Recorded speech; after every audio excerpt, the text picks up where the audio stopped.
If you're like me, once your friends learned you knew how to quilt, everybody wanted one. So I like to have a couple of quick quilting tricks up my sleeve. I'm going to teach you today how to use this panel to make an awesome quilt in a heartbeat. Let's get started.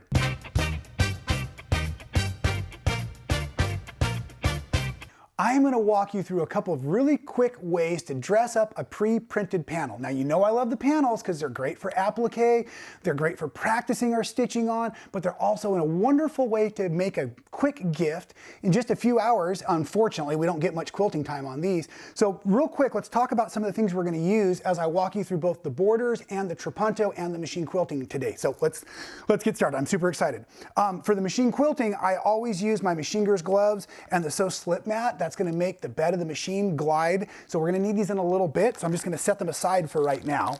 I'm also going to use my Duck Bill Applique Scissors when I do my Trapunto work. These guys right here, they've got this flat edge. That way I can go underneath fabric and cut without making cutting into the bottom layer. So I'm going to show you how to use these. So if you have them, awesome. If not, you can also use just a small pair of little scissors for nibbling away. That's pretty cool. And oh, there's my gloves. We need those, like I said.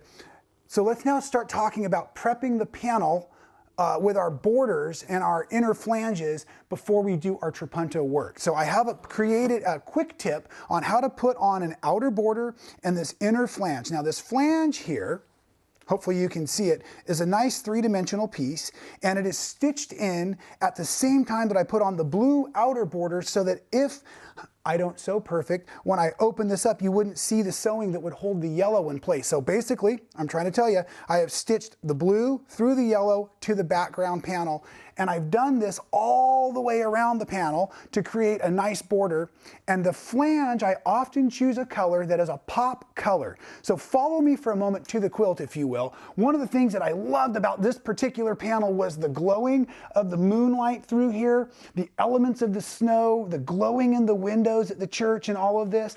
And I was really, really excited to do. So I chose the yellow to highlight the yellow within the church itself and the yellow highlights on the snow and in the water. So that's why I chose that bright yellow as that inner flange. So that's a really good technique to create a little extra emphasis or pop to your project. So when I do those inner borders as a flange, I start always with a 1-inch strip pre-cut.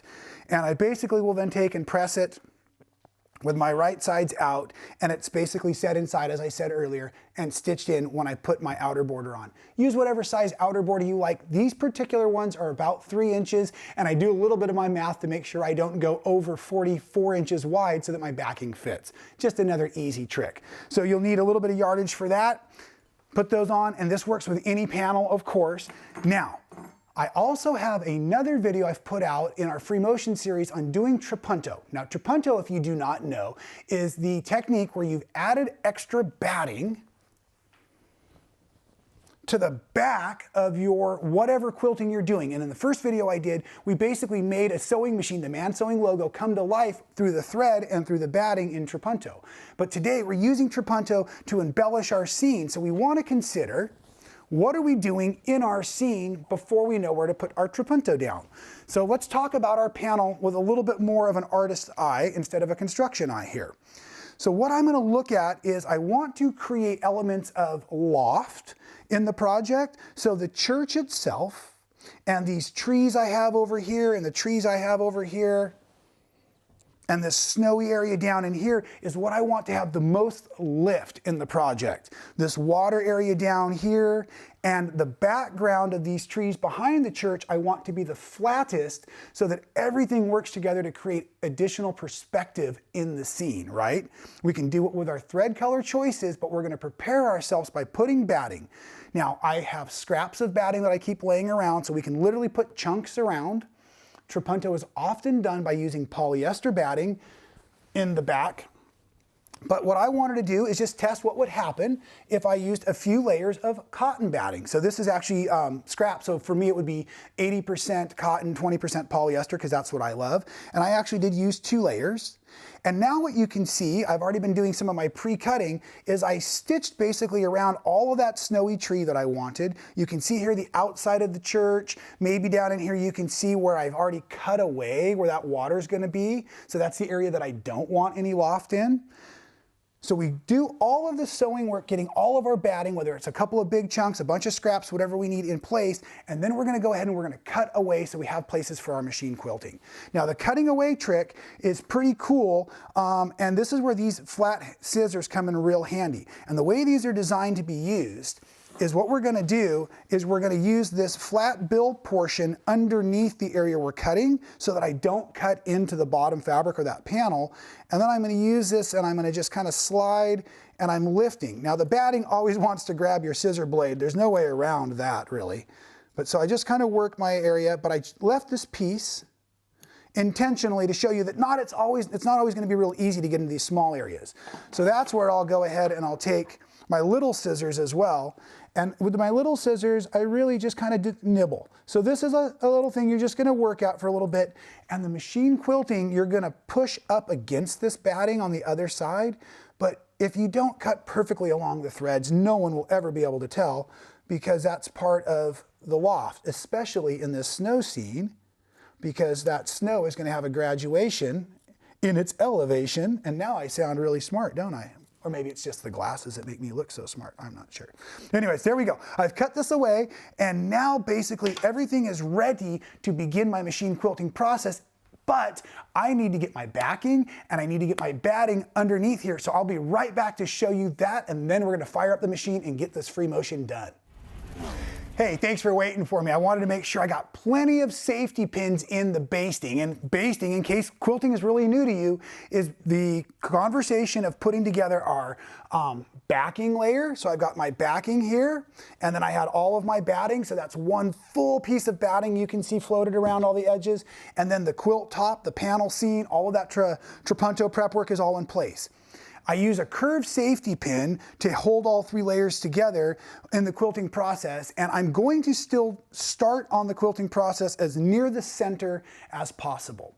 Now, free motion machine quilting, let's just say all machine quilting is recommended that we start near the center and we move outward like a pebble being dropped in a bucket and all those ripples moving out. And that causes the backing and the batting and the quilt top and everything to just move its way nicely to prevent ripple and prevent wrinkle and pucker on the backside especially of our quilt project.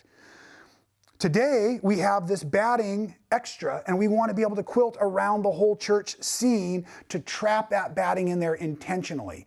So we're gonna work slowly, and we're gonna work intentionally along those same lines at first that we did to hold the batting in place for Trapunto.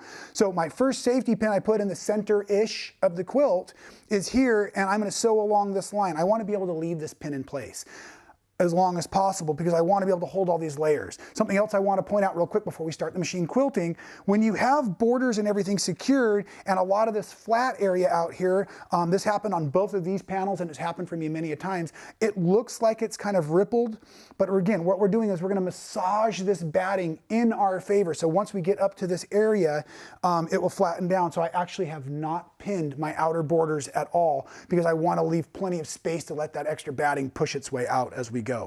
Okay, so here we go. I'm going to approach the sewing machine, and right now I have my blue thread in because I'm going to do the outline work I want to with the same thread that I started with earlier so I don't have to be so darn accurate. And I'm just going to move in here near the edge of this church. I can put more detail in, and I had my wonderful gloves here, and these Machingers gloves are great because they allow me to give a little extra grip on top. And I was starting to say what we're going to do is we're going to add a little extra detail as we go along so we don't have to go all the way around the church at first. We can go around the roof line and come back. I'll show you. We're going to focus on that, and we'll talk a little bit about some of the water and some of the highlights and get you started on your very own. Okay, so if you don't know anything about free motion machine quilting, what I want to do is I want to get my bobbin thread up on the top. So I'm going to actually hold on to my top thread. I'm going to take a single stitch here, drop that through, and then I can either pull or I'm holding my thread like dental floss, sliding it underneath here. And now I'm capturing that bobbin thread. What's going on there? Okay, here we go. So now I have that secure, and I'm going to go ahead and take a few stitches to lock it in place.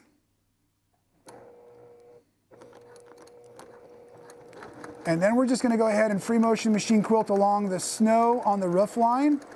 And that is actually the line where that batting was. And I like to just stop for a second, get those thread tails out of the way so that I'm not tripping over them the whole time. Okay, so now what we're going to do is we're going to follow this roof line over to where the bricks meet. So now I'm looking at the panel as the actual scene that it is. I'm going to come down this roof line and I'm trapping that batting in there. Now, we don't want to get over carried away with our blue thread or whatever color is our background thread, because we want to be able to come back later with our highlight threads and still create extra lofts. And see how I'm kind of hiding that between those layers there? Coming down, kind of up in that shadowed area. And then I'm going to hug this snow line back down this way. And then I can also use the same sewing line as that highway back to where I need to go, because I'm going to have lots of areas where I have layers and layers of thread. So it's okay to stitch over an area in this process. And now what I'm just going to do for a second is I'm going to try to spin this, hopefully so that maybe the cameras on the other side of the machine can see a little bit better. No, probably not, but no, there we go. Beautiful. I entrapped all of the batting that I created earlier in this area, so that's gonna always be really cool and lofty. That's gonna be that big pile of snow you hope doesn't fall on your head when you walk out the front door to go build your snowman. So anyways, that's what we're looking for, and that's what we're gonna do throughout this whole technique. We're gonna trap that Trapunto batting, and then we're gonna quilt down the background. And we're just gonna follow this up here.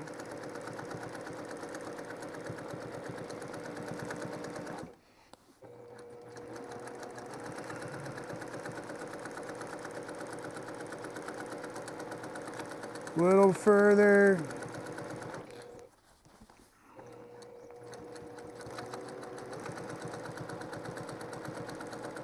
Okay, now I feel like I'm in a position where we should talk about a couple of quilting rules. When we're following or tracing outlines on things, we've often been told you should never rotate the quilt. And I do agree with that, but the rule is you should never rotate the quilt while the needle is moving. It would be much easier for me to work right now if I was able to move this in a different direction, so to see differently. So I've left the needle down and I've rotated the quilt so that now I can see different and I can work along a line that is a different path for me. Same line though. So you're welcome to rotate your quilt, but just never while the needle's moving. See how much easier that makes it for me to keep that straight line? Okay, we're gonna stop here, and we're gonna come down around this roof line, and then I'm gonna do a couple of other things for us here. But I wanna tie off this thread and hide it in a spot, because I don't want you to have to wait 3 hours of me machine quilting all of this to get to the next step. So let me go ahead and bring up this thread. This is a great way to finish when you're done with your free motion. Whoops, let's take about 3 or 4 more stitches in play. There, we're gonna bring this up here, and then I'm gonna just slide my thread out, and then if I pull this up, my little scissors are hidden down here, and then when I cut here, I have cut the bobbin thread most of the time free. So now I can move around. Now let's go back to a section right here where we've been working. Well, let me bring it out here so we can talk about this a little bit better first. Okay, now, hopefully you can see the wonderful loft that's already forming around the steeple on the church.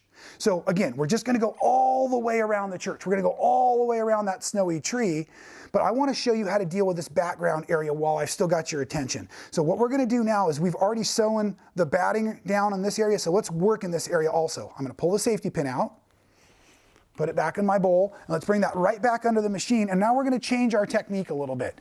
You could change your thread colors if you wanted to. You could put in a darker color, like so right now I'm using blue. Maybe you wanna go with a little bit of a purple or something that falls into the background.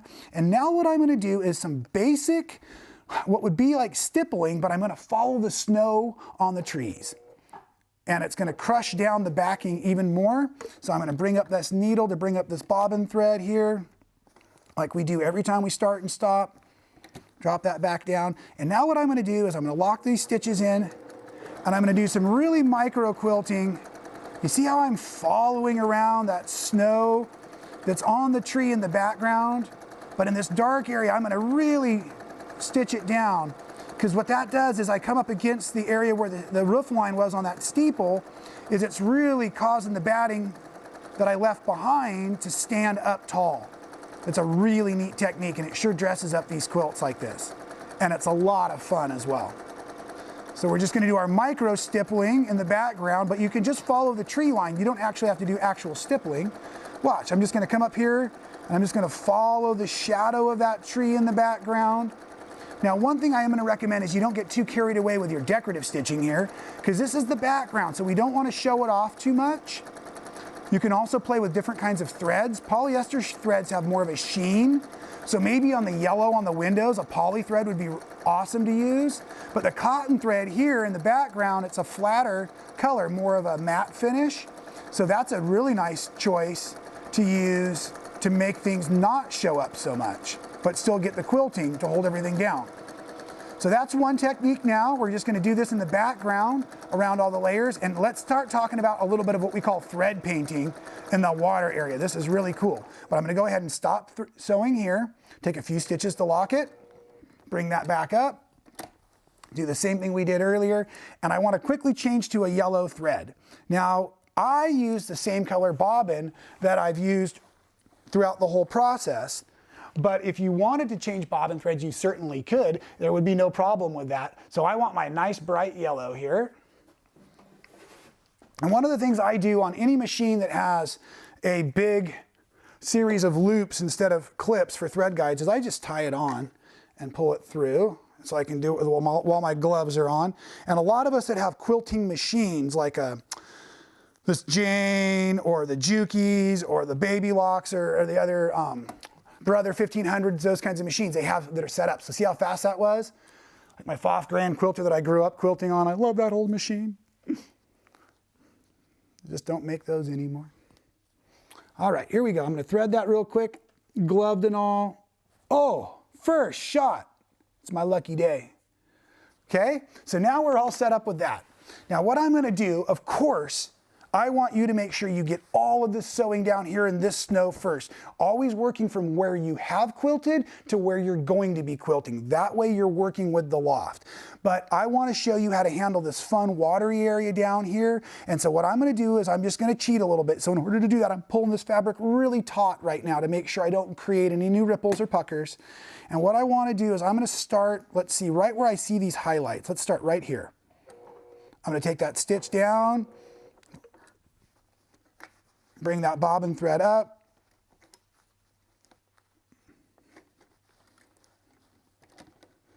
Oh, let's move that out of the way a little bit better.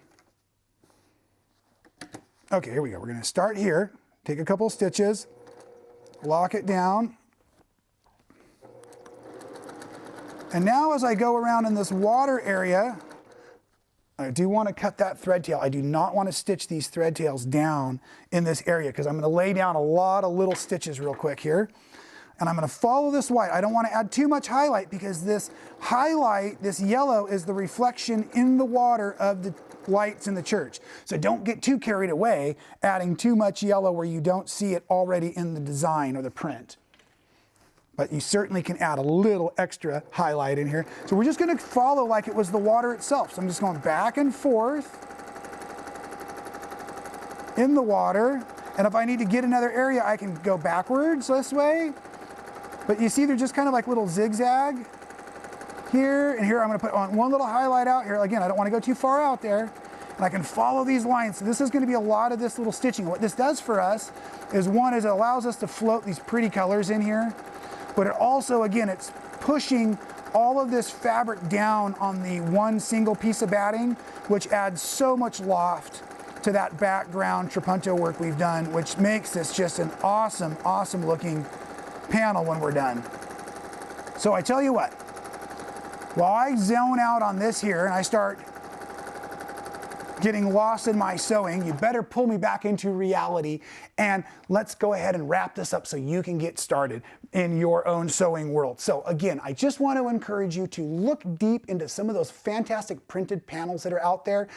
You know I've recommended using them as practice pieces in the past, but this is an amazing way to put together a really fast and easy quilt. And I tell you what, if I was to receive a quilt that looked like this as a gift, I would be really touched, because I know even though it was printed, there's a lot of work that went into this, and it is so cool looking, and I can't help but keep touching it because that snow, well, it makes me want to get out to those mountains. So I'm out the door. I hope you enjoyed today's project. We'll see you next time here at Man Sewing.